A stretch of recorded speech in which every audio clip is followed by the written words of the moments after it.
everybody, my name is Quinn and welcome to my channel. So today we are going to be doing a video that I am very excited to film but also very nervous to post. It's a video that I've wanted to do for a really long time because I feel like I have a lot of unpopular opinions when it comes to some really popular books on YouTube. Now I have to make this disclaimer, I hate that YouTubers even have to make this disclaimer, but if I am talking about one of your favorite books, I am not dissing you as a person, I am not personally attacking you. We're all allowed to have our own opinions. You might hate a book that I love and vice versa, and that's just the way the world works, people. That's just the way the cookie crumbles. So that's what we're going to be talking about today. Books that I really don't like. It's not necessarily that I hated these books, I just thought people had talked them up so much that when I was so excited to read them, and when I read them I just felt a little underwhelmed, and some I didn't really like, but some I just thought were average. So without further ado, these are all the books that I think are overhyped. Now I would say that all of the books on this list are extremely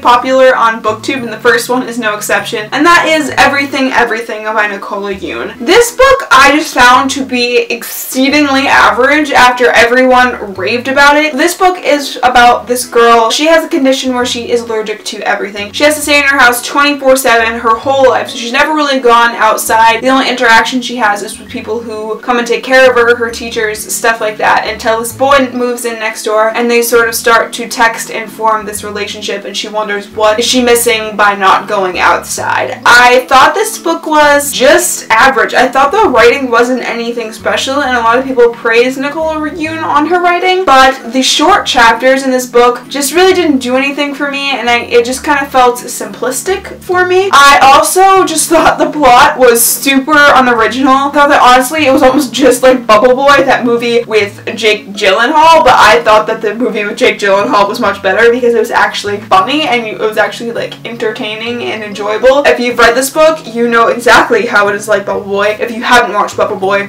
go watch Bubble Boy. Great movie. Anyways, I just thought this book was really unoriginal in its plot, and it was kind of predictable, and when the twist happened at the end, I was just like, I didn't like that. I just didn't really like the plot of this book. I thought it could have been taken farther than it was. There was a lot of insta-love in this book, and I just don't think it was written in a way that was realistic and that made sense. But the main reason that I don't like this book is something that has been brought to my attention very recently when I was looking through GOODREADS and looking at other people's reviews of this, is that her condition is very trivialized in this book, and it doesn't really represent people who actually have this condition in real life. So it doesn't do a good job of representing those people, which is really important and something that I think Nicola Yoon should have taken into consideration. I don't know if she did, I don't know if there's been interviews on this, but I will link that GOODREADS review down below so that you guys can hear more thoughts from someone who actually has this condition and who actually thinks that this is an unfair portrayal of that illness, because I think it's really enlightening. But this book just really didn't do it for me. I didn't like the insta-love, I didn't think the plot was original, I didn't really think the writing was all that great. Yeah, it just wasn't really for me. Now the next series that I think is overhyped is probably going to get me crucified on YouTube, but you know, you only live once, so that is the Darker Shade of Magic trilogy by Victoria Schwab. Now I went into this book series with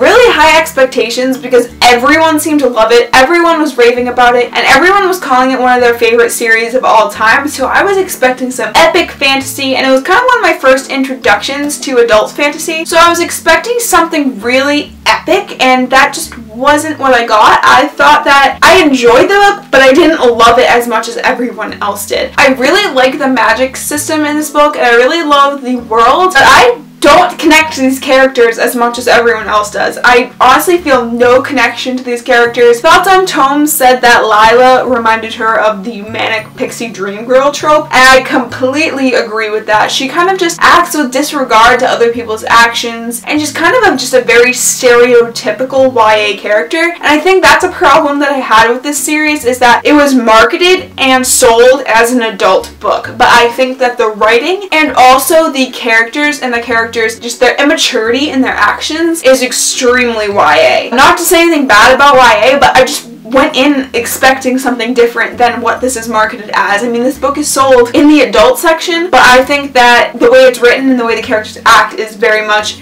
young adult.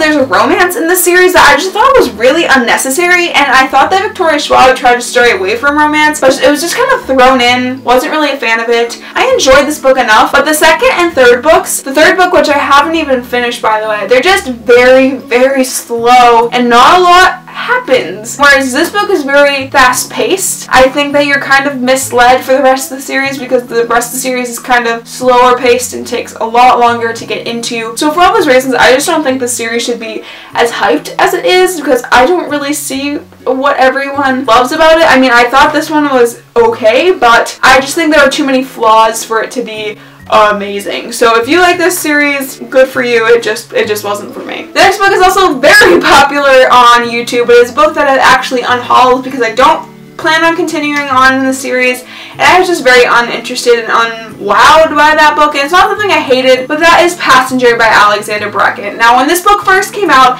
it was all anyone was talking about, everyone wanted to read it, but when I read it, I just felt very underwhelmed. Like the first 100 pages and the last 100 pages were so fast-paced and developed, but the middle chunk was so boring, and for a book about time traveling, I don't think anything should be boring. I just felt like the places they were time traveling to weren't that well developed, they weren't that well descripted, and there wasn't a lot of action happening to them. I feel like we didn't spend equal amounts of time in each time travel place, so we didn't get to really know each location to the best of its ability, and I just felt like the time travel aspect could have been really cool if it just had been brought to light a little more. This book does excellent things for racism, and for that I really amend it, but just because of the pacing and the fact that they made a very interesting concept very uninteresting, that's why this book is kind of just very underwhelming for me. Any books that I have book reviews for, I think this might be the only one in this video, but I will link those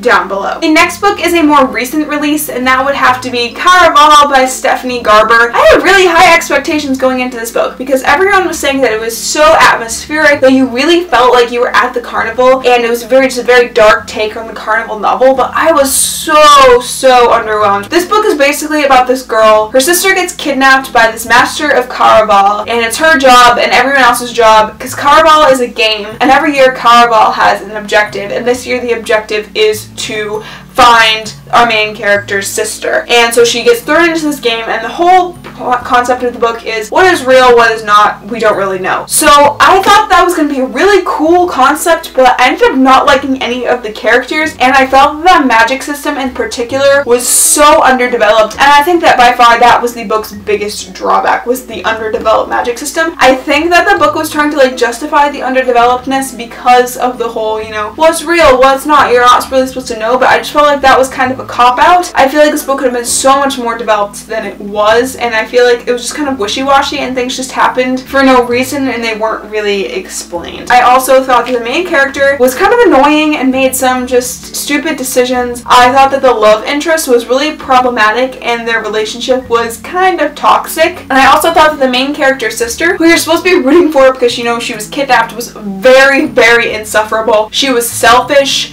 She was rude, she just kind of made decisions without considering what her sister went through, and while she ultimately has like good intentions at heart, I just couldn't really look past that. And this book sets up for a sequel, which I just think is really unnecessary, and it's kind of just trying to milk out this story more than I think it needs to be, and I was just really not a fan of this book, and I honestly don't understand what people see that they like about it. Sorry, that's controversial. You like what you like, but I just didn't see any redeeming qualities about this book. And the next book is probably going to get me some hate comments too, and that is Carry On by Rainbow Rowell. Now I love Rainbow Rowell, and she's honestly kind of a hit or miss for me. I find that I like her adult works much more than I like her young adult, but I know some people feel completely the opposite. But for this book in particular, I just felt very underwhelmed by it. I didn't really feel like I connected to a lot of the characters, and I didn't feel like a lot of the characters had depth, just because I feel like because this is supposed to be like Harry Potter, that this was a story that was told before. I feel like because it was modeled after Harry Potter, the world wasn't as developed. You're jumping into a story that is like supposed to be like the 7th in a series, even though we're only getting this one book. I thought that the romance in this book was cute, but I just didn't really feel connected to all the characters, even though I had been presented to them in Fangirl. I just thought thought the writing was okay, and what I really love about Rainbow Rowell's stories is that they're very realistic and the characters are very realistic, and I just didn't feel like that in this book. So I think that everyone thought that this book was so amazing, but I just felt very underwhelmed because I'd had such high expectations because I love so many other of Rainbow Rowell's books. And the last book that I'm going to be talking about is more of a classic in young adult literature, and that is The Catcher in the Rye by J.D. Salinger. I got to read this book for 2 different classes, and I did not like it either time. I understand that this character has depression, totally get that, and I think that it's portrayed really well in this book, his sort of just feeling of nothingness, but I hate the writing of this book. I hate it. I just think it's so repetitive, and it's so just corny and cheesy, and I really just can't get over the repetitiveness. Like, he just says the same sentence in different ways like 3 times, and the overuse of the word phony makes me want to cringe. I also think that the main character doesn't have very many redeeming qualities, and even though this book is supposed to be, you know, this great book in young adult literature, I just don't think that it's that well written, and while it does kind of portray like the teenager experience, I don't think it reflects the teenager experience of today, and I just don't think it's as great as everyone makes it out to be. So those are all the books that I think are overhyped. Please don't leave me hate comments. I really don't want to see any of them. I know that some of these books might be some of your favorites, but they're just not for me.